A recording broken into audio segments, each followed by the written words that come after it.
حضرت لقمان علیہ السلام آخری اونچائی کی آخری بلندیوں پر ہیں. انسانی عظمت کی اونچائیاں جہاں تک پہنچ سکتی ہیں انسان کی. عام آدمیوں کی بات بھول جائیں آپ جو کسی یونیورسٹی کی ڈگری لیے ہوئے ہوں. انسان کی بلندیاں جہاں تک پہنچ سکتی ہیں ان بلندیوں کے لوگ.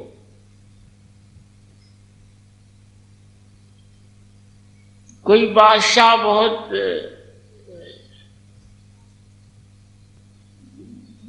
چاہتا تھا انہیں، مانتا تھا انہیں، ادب کرتا تھا ان کا. اس نے خواہش کی کہ آپ ہمارے ساتھ رہیں، ہمراہ ہم آپ کے زندگی کی راہ پہ قدم رکھیں. انہوں نے شرط لگا دی کہ ہم تمہارے یہاں بطور نوکر کے رہیں گے، بطور غلام کے رہیں گے.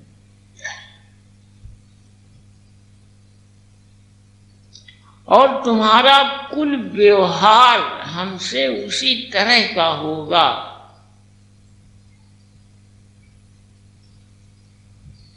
اگر تمہیں یہ شرط منظور ہے تو ہم تمہارے ساتھ رہیں گے. اس نے کہا ٹھیک ہے، آپ جیسا فرماتے ہیں ویسا ہی سلوک ہم آپ کے ساتھ رکھیں گے.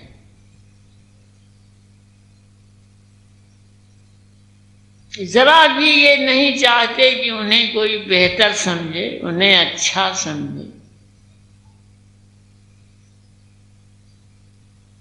اس طرح کی زندگی کو جس زندگی میں آدمی اپنے کو اچھا سمجھتا ہے، سیلف میڈ مین، ایک لفظ آپ نے عام طریقے سے سنا ہوگا. سوچتا ہے، اس پہ بہت فخر سے ذکر کرتا ہے. یہ وہ عیب ہے جو آدمی کو فرعون بنا دیتا ہے اور پھر ساری انسانی خوبیاں اس سے چھین لیتا ہے. انسانی خوبی، صبر، برداشت، شکر، تسلیم، رضا، یہ ساری خوبیاں اس سے چھین لیتا ہے. ساری خوبیاں اس سے چھین لیتا ہے. صبر، برداشت، تسلیم، رضا، یہ ساری خوبیاں چھین لیتا ہے. حضرت رومی اسی مسئلے پہ گفتگو فرما رہے ہیں کہ اگر انسان بننے کی راہ پہ تم نے قدم رکھا، اگر انسان بننے کی راہ پہ تم نے قدم رکھا، باطن سے جڑنے کی خواہش کی، تو تمہیں کس طرح کی زندگی گزارنا ہوگی اور کیسا بننا ہوگا. اور اگر اس طرح کے تم نہ بن پائے تو پھر اس راستے سے کوئی امید مت رکھنا کہ باطن کا کوئی بھی فرد تمہاری طرف نگاہ کرے گا. نہ عالم غیب کو فرصت ہے، نہ اس عالم شہود کو فرصت ہے. اہل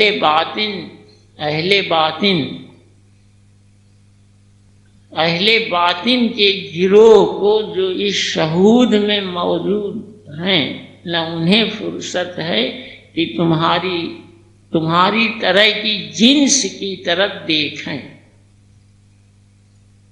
اسی جنس کی طرف دیکھتے ہیں جو حضرت لقمان علیہ السلام بھی جن کا ذکر کر رہا تھا، ان کے طرح کی طبیعت رکھتا ہو، ان کی طرح کا مزاج رکھتا ہے، اور ذرا بھی تم نے فرعونیت دکھائی، ذرا بھی تم نے اپنا گوبر اچھالا، ذرا بھی تمہارے مزاج میں تغیر پیدا ہوا تو فوراً تمہارا کنیکشن ڈسکنیکٹ ہو جائے غیب کی دنیا سے۔ ایک واقعہ میں نے عرض کیا تھا پچھلی سے پچھلی دفعہ یا اور پچھلی دفعہ، ایک شیخ کامل تھے، ان کے ایک مرید تھے، مدتوں ریاض میں لگے رہے، اس کے بعد انہوں نے عقد کر لیا، انہیں اپنا نائب بھی مقرر کر دیا تھا ان شیخ نے۔ شادی ہونے کے بعد کافی مشغول ہو گئے اس دوسری دنیا سے۔ کچھ دنوں کے بعد تشریف لائے۔ اس طرح کے گھٹاؤ کو دیکھ کر ان شیخ نے فرمایا کہ اپنی بیوی کو چھوڑ دو۔ بات نہایت ناگوار لگی، خیال رکھیے گا، نہ صبر شکر کا مقام ہے، نہ تسلیم رضا کا مقام ہے، اب سب ختم، ذرا دیر میں گوبر سیتا سے اوپر آ گئی۔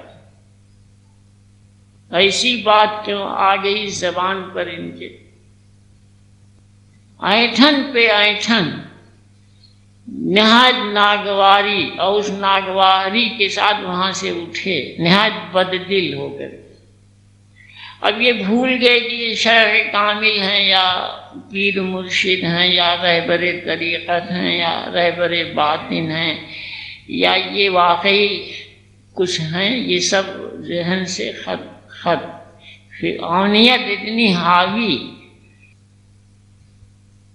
اپنا فیصلہ، اپنا ذہن، اپنی تمیز اس قدر باہر کی طرف نکل آئی کہ اب ہر سچائی پردے کے پیچھے،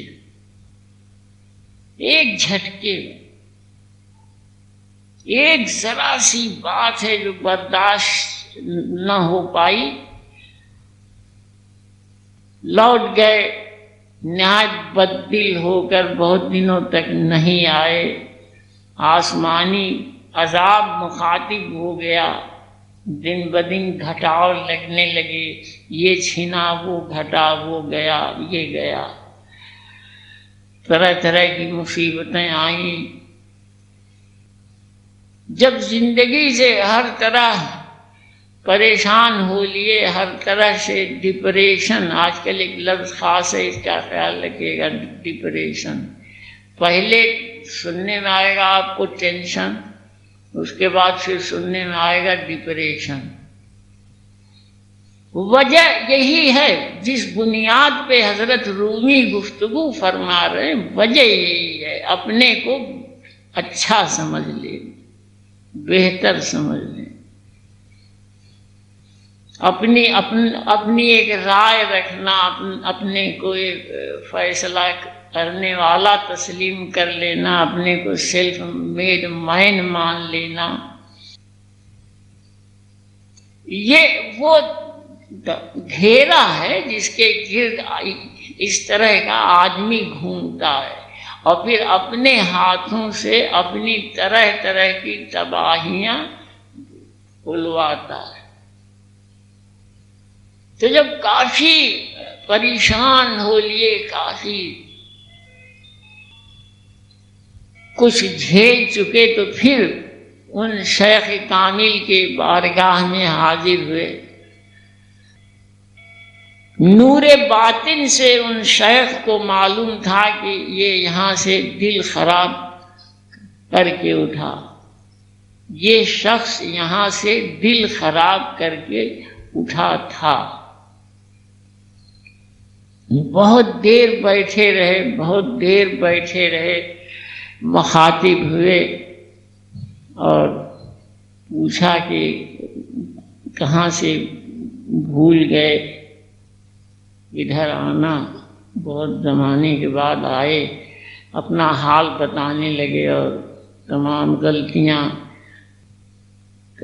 تسلیم کرنے لگے۔ فرمایا کہ بھائی اب بیت ہو جاؤ پھر سے۔ کہنے لگے کہ حضور میں تو آپ نے مجھے نائب بنایا تھا، اپنا نائب مقرر فرمایا تھا۔ فرمایا کہ وہ نائب ہونا تو بہت دور کی بات ہے، بیعت اسی دن ختم ہو گئی تھی جس وقت تم یہاں سے دل خراب کر کے اٹھے تھے۔ تو ذرا ذرا سے جھٹکوں میں یہ گروہ باطن کا اپنا دھیان ہٹا لیتا ہے اس طرح کے آدمی سے۔ نہ کاملین کا سلسلہ مخاطب ہوتا ہے، نہ غیب مخاطب ہوتا ہے، اور نہ اس زمین پہ موجود باطن رکھنے والوں کے گروہ کا کوئی فرد مخاطب ہوتا ہے۔ برسرے ہر ریش جمع آمد مگس، کان بیند کی ریش خیش کس۔ ہر زخم پہ مکھیاں جمع ہو گئی ہیں تاکہ اس طرح کا ہر شخص اپنے زخم پر جو پیپ جمع ہو گئی ہے اسے نہ دیکھ سکے۔ جو پیپ جمع ہو گئی ہے اسے نہ دیکھ سکے۔ وہ مگس اندیشہ وہ اعمال تو ریش تو ظلمت احوال تو۔ وہ مکھیاں تیرے خیالات اور تیری امیدیں ہیں، تیرے خیالات اور تیری امیدیں ہیں، تیرے احوال کی تاریکی، تیرے احوال کی تاریکی تیرا زخم ہے، تیرے احوال کی تاریکی تیرا زخم ہے۔ اس زمین پر آنے کے بعد ہم جس طرح کے خیالات میں پھنستے ہیں، ہمارا ماحول ہمیں جیسے خیالات بخش دیتا ہے، ہم جن گھیروں میں قید ہو جاتے ہیں، خیالات کے ان سوچ کے گھیروں میں قید ہو جاتے ہیں۔ فرما رہے ہیں ایک تو یہ بات، اور دوسری بات جب زندگی بڑھتی ہے آگے کی طرف تو ہم طرح طرح کی امیدیں باندھتے ہیں، آرزوئیں رکھتے ہیں۔ تو اس طرح کا ماحول جو ہمیں طرح طرح کے خیالات کے گھیرے میں بند کرتا ہے، اور آگے بڑھتی ہوئی عمر جیسی آرزوئیں ہمارے ساتھ جوڑتی ہے، امیدیں جو ہم سے جوڑ دیتی ہے، ان کے زخم، ان کے گھاؤ اس طرح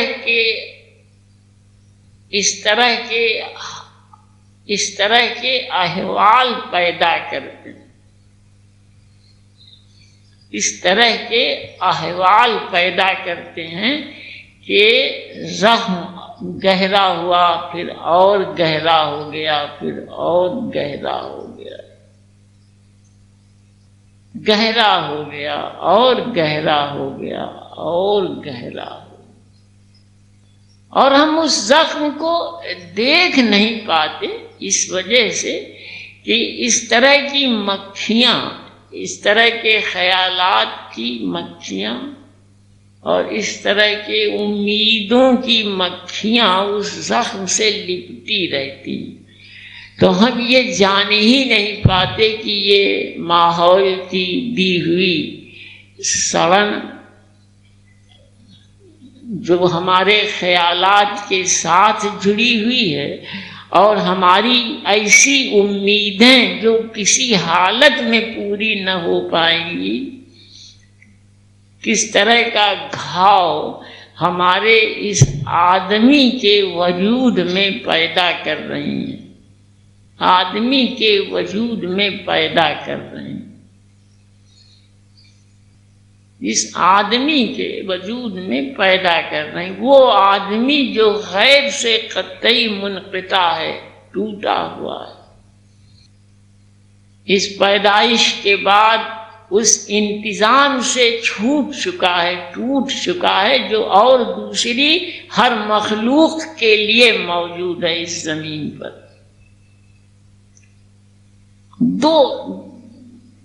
دو جگہیں بیان کر رہے ہیں رومی کے، دیکھو جہاں تم سڑنے کی طرف بڑھ جاتے ہو، گلنے کی طرف بڑھ جاتے ہو، ٹوٹنے کی طرف بڑھ جاتے ہو، جہاں تم سڑتے ہو، گلتے ہو، بدبودار چیز بن جاتے ہو، دو باتیں ہیں، ایک تمہارا ماحول اور دوسری چیز تمہارے ساتھ جڑی ہوئی تمہاری نہ پوری ہونے والی آرزوئیں اور امیدیں۔ تالاب میں بند